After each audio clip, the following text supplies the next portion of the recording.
नमाज ज़ोहर अदा करने के बाद में इस मस्जिद का मुआयना किया।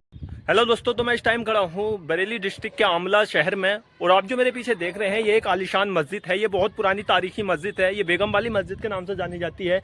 इसका बहुत ही पुराना इतिहास है। बताया जाता है कि आमला के नवाब सैदुल्ला खान की बेगम इसकी तामीर करवा रही थी। उसके बाद में रोहिल्लों पर अवध की सेना ने हमला कर दिया था, जिसके कारण ये मस्जिद का निर्माण रुक गया था। इस मस्जिद में 3 गुम्बद थे, मतलब 3 गुम्बद बन चुके थे, बाकी बन रहे थे और गुम्बद बनते, बट उसके बाद में ये काम रुक गया था। फिर इसके जो आप देख रहे हैं ये 2 गुम्बद जो हैं वो बने हुए थे, बट बारिश के कारण वो भी गिर गए हैं। बट इसमें नमाज होती है। अभी मैंने इसमें जोहर की नमाज पढ़ी है और इसके पूरे इतिहास में बताऊंगा आपको कि ये क्या इसका इतिहास है, ये मस्जिद कब बनी है। बहुत ही तारीखी मस्जिद है। ये अंग्रेजों के जमाने की, मतलब नवाबों के जमाने की मस्जिद है। ये बहुत ही तारीखी मस्जिद है। इसकी पूरी डिटेल मैं आपको दूंगा मेरे ब्लॉग में, आप बने तो दोस्तों पहले मैं आपको मस्जिद के अंदर का स्ट्रक्चर दिखा देता हूं, क्योंकि ये मस्जिद तभी खुलती है जब नमाज का वक्त होता है। अभी जोहर की नमाज का वक्त था तो ये मस्जिद खुली हुई थी। मैंने भी जोहर की नमाज अदा की है और नमाज के बाद में ये मस्जिद में ताला लग जाता है। आप देख सकते हो ये मस्जिद का स्ट्रक्चर है और ये गुंबद के नीचे का स्ट्रक्चर है जहां पर पंखे लगे हुए हैं और पूरी मस्जिद में ही पंखे और कूलर लगे हुए हैं माशाअल्लाह। और 3 से 4 शफे यहाँ पर पड़ी रहती हैं और गुंबद के नीचे के स्ट्रक्चर में मेहराब बने हुए हैं और इस मस्जिद में पानी का आरओ भी लगा हुआ है। ये मस्जिद जो आज वक्त की मार झेल रही है, मैंने नमाज ज़ोहर अदा करने के बाद में इस मस्जिद का मुआयना किया। ये वो जगह है जहाँ पर इमाम साहब नमाज पढ़ाते हैं, जिसे मेहराब कहते हैं। और भी 3 से 4 मेहराब है इसमें बनी हुई है। चुनिया लाल ईंट का इस मस्जिद में इस्तेमाल किया गया है, क्योंकि राजा महाराजाओं के जमाने में इसी ईंट का इस्तेमाल किया जाता है। दरअसल ये मस्जिद पूरी तरीके से तामीर नहीं हुई थी, इसका काम रुक गया था। इसकी पूरी हिस्ट्री है जो कि मैं आपको आगे ब्लॉग में बताऊंगा। दरअसल आमला के नवाब सैदुल्ला खान की वाइफ बेगम इस मस्जिद का निर्माण करा रही थी। 1774 ईस्वी में अंग्रेजों और अवध के नवाबों ने रोहिल्लों पर हमला किया। यहाँ पर रोहिल्लों का राज था। उसके बाद ये मस्जिद जो है रुक गई, इसकी तामीर रुक गई। तब तक इसके 3 गुम्बद बन चुके थे। आप देख रहे होंगे कि एक गुम्बद इसमें अभी भी तामीर है, एक गुम्बद अभी भी सही सलामत है, बट 2 गुम्बद जो है वो बारिश के कारण गिर गए थे। बहुत ही खूबसूरत ये मस्जिद है, अभी भी इसमें नमाज होती है। तो गाइस आप देख रहे होंगे कि मस्जिद का पूरा परिसर है। ये सामने जो भी जमीन नजर आ रही है आपको, वो सारी जमीन मस्जिद के ही परिसर में है। और ये हौज है जो कि इनकम्प्लीट है। ये वो जमीन है जो पूरी वहां तक सामने तक मस्जिद के ही परिसर है। ये हौज इनकम्प्लीट है जो पूरा नहीं हुआ था। दरअसल ये मस्जिद ही पूरी कंप्लीट नहीं हो पाई थी, क्योंकि अवध के नवाब यानी कि लखनऊ के नवाब और अंग्रेजों ने मिलकर आमला पर हमला किया था। हमला उस टाइम किया था जब सैदुल्ला खान की पत्नी बेगम, जिनका नाम ही बेगम था, वो इस मस्जिद की तामीर करा रही थी। अपने ही नाम से इस मस्जिद की तामीर करा रही थी। तो इसके 3 गुम्बद बने थे। 3 गुम्बद बनने के बाद में जब 1774 में अवध के नवाब और अंग्रेजों ने आमला पर हमला किया, यानी कि रोहिल्लों पर हमला किया, तो इस मस्जिद की तामीर का काम रुक गया। इसमें 3 गुम्बद थे। 3 गुम्बद में से 2 गुम्बद वो बिजली गिरने के कारण शहीद हो गए। आप देख सकते हो इसके सामने से इसमें 3 गेट हैं। और ये मस्जिद का जो स्ट्रक्चर है, जो इस मस्जिद का आर्किटेक्चर है, वो इंडो इस्लामिक आर्किटेक्चर की बनी हुई ये मस्जिद है।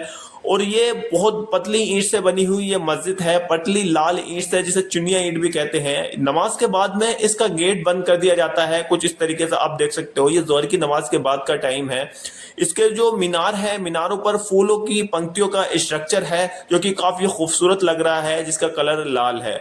आप देख सकते हो ये अपने दौर में कितनी खूबसूरत मस्जिद होगी। 1774 में इस मस्जिद की तामीर का काम चल रहा था, पर वो हमले के कारण इस मस्जिद के तामीर का काम रुक गया था। इस मस्जिद में जो सामने की तरफ है वो 3 गेट हैं, जिसमें से एक गेट को मेन गेट रखा गया है।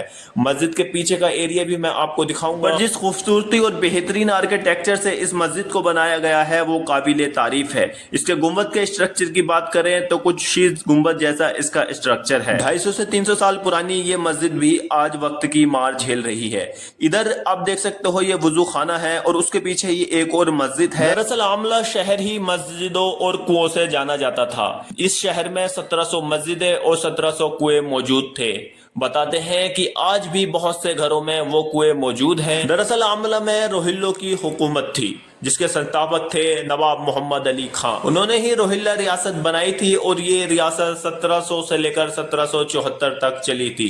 1774 में जब अंग्रेजों और अवध के नवाबों ने आमला पर हमला किया तो उसके बाद में उन्होंने आमला को खूब लूटा। मस्जिद के पीछे वाली तरफ को कुछ काम चल रहा है, जहां पर कंस्ट्रक्शन का सामान पड़ा था और काफी सारे मजदूर थे। मैं आपको ये मस्जिद के पीछे वाला स्ट्रक्चर दिखा देता हूँ। ये मस्जिद का पीछे से स्ट्रक्चर है। आप देख सकते हैं कि इसकी दीवारें कितनी ज़ारदार हो चुकी हैं और इसका स्ट्रक्चर कितना बदहाल है। यहाँ पर ईंटें बिछाई जा रही थी, बट जब मैंने इनकी ईंटें देखी तो सेम वही ईंट जो इस मस्जिद में लगी हुई है, जिसका मतलब यह है कि वही स्ट्रक्चर की ईंटें बनवाई गई हैं, यानी कि उसी खांचे की ईंटें ये जो लगी हुई है नीचे वो बनवाई गई हैं, जिसका मतलब यह है कि शायद ये जो काम हो रहा है वो मस्जिद की रिपेयरिंग का काम हो रहा है। मैं मानता हूं कि अगर इस मस्जिद का काम पूरा हो जाता, ये मस्जिद अच्छे से अपने दौर में तामीर हो जाती, तो आज ये बहुत ही खूबसूरत मस्जिद होती। मगर आज भी ये मस्जिद काफी खूबसूरत है देखने में, क्योंकि इसके गुंबद का स्ट्रक्चर जो बाकी मस्जिदों से अलग है, जो कि ऐसा गुंबद मैंने पहली बार ही देखा है। और ये मस्जिद के साइड वाला एरिया है जहां पर कुछ मजदूर हैं जो आराम कर रहे थे, और वहां पर भी एक गेट खुला हुआ है जिसका स्ट्रक्चर मेहराब जैसा है, और ये अंदर से मैंने देखा था तो इसके बीच में जाली लगी हुई थी जो हवा और रोशनी के लिए थी। ये मस्जिद के नीचे को जाने की सीढ़ियां हैं। इस मस्जिद में आज काम चल रहा है, और मैं जो उस वाली साइड से मैंने देखा तो इसका स्ट्रक्चर बहुत ही ज्यादा खूबसूरत लग रहा था। ये जो मैं आपको व्यू दिखा रहा हूं ये मस्जिद के लेफ्ट वाली साइड से है। आप देख सकते हो चारों तरफ घर हैं। ये मस्जिद बस्ती के बीचों बीच आ गई है, बट ये जो 2 मंजिला और 3 मंजिला इमारतें हैं वो इस मस्जिद के नीचे लग रही हैं, क्योंकि ये मस्जिद जमीन से 10 से 12 फुट ऊपर बनाई गई मस्जिद है। आप देख सकते हो ये फ्रंट का व्यू इस मस्जिद का, जहां पर 3 गेट आपको सामने से दिख रहे होंगे, और ये नीचे हौज है जो हौज बन रहा था बट पूरा बन नहीं पाया था क्योंकि रोहिल्लों पर हमला हो गया था, और हमला होने के बाद में रोहिल्लों को और इस आमला शहर को पूरी तरीके से निस्तो नाबूद कर दिया था। मतलब अंग्रेजों ने और अवध के नवाबों ने इसे पूरी तरीके से लूट लिया था।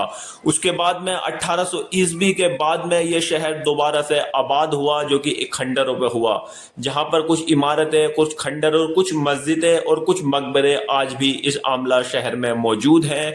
ये आमला शहर जो अपना अलग इतिहास रखता है। हालांकि आमला का सबसे अधिक महत्व 1700 के दशक में था। 1730 में रोहिल्ला नेता मोहम्मद अली खान ने स्थानीय कठहरिया राजा दुदन सिंह की हत्या कर दी थी, और उसके बाद में आमला पर अधिकार कर लिया, और फिर आमला शहर को ही अपनी राजधानी घोषित कर दिया। आप देख सकते हो कि इस मस्जिद में जो भी काम चल रहा है उसमें वही माल इस्तेमाल किया जा रहा है जो इस मस्जिद के स्ट्रक्चर में पहले से किया हुआ है। बजरफुट का कलर और आप रेता देख सकते हो। ये मस्जिद का वुजू खाना है, और इधर की साइड में जो कुछ रूम नुमा बने हुए हैं, और ये मस्जिद का राइट वाले साइड वाला व्यू है, और ये रूम जिनमें ताखे हैं और वही ईंट इस्तेमाल की गई है। बताते हैं कि ये रूम मुसाफिरों के लिए और इस मस्जिद के सैनिकों के लिए और मजदूरों के लिए बनाए गए थे, जो आज बहुत ही ज्यादा पुराने और एक खंडर नुमा लग रहे हैं। ये मस्जिद जिसका नाम है 3 ऊंचे गुंबदों वाली बेगम मस्जिद, जो कि आर्कियोलॉजिकल सर्वे ऑफ इंडिया के अंडर में आती है, यानी कि भारतीय पुरातत्व सर्वेक्षण के अधीन संरक्षित है। इस आमला शहर की कंपेयर रोहिल्लों के जमाने में, यानी कि उस जमाने में सबसे खूबसूरत शहर बुखारा से इसकी कंपेयर की जाती थी। तो दोस्तों ये थी आमला की 300 साल पुरानी बेहद खूबसूरत और तारीखी 3 गुंबद वाली बेगम मस्जिद। आमला के और हिस्टोरिकल प्लेसेस जिसमें 12 गुंबद वाली मस्जिद और आमला के नवाब मोहम्मद अली खां का मकबरा जो एक अलग इतिहास रखता है, उसकी वीडियो मैंने अपने चैनल पर डाल रखी है, आप जाकर देख सकते हैं। तो आज की वीडियो में दोस्तों सिर्फ इतना ही। मैं आशा करता हूं आपको मेरी वीडियो पसंद आई होगी। ऐसे ही और प्लेसेस देखने के लिए मेरे चैनल को सब्सक्राइब करें, मेरी वीडियो को शेयर करें, कमेंट्स करें, लाइक करें। बहुत बहुत शुक्रिया।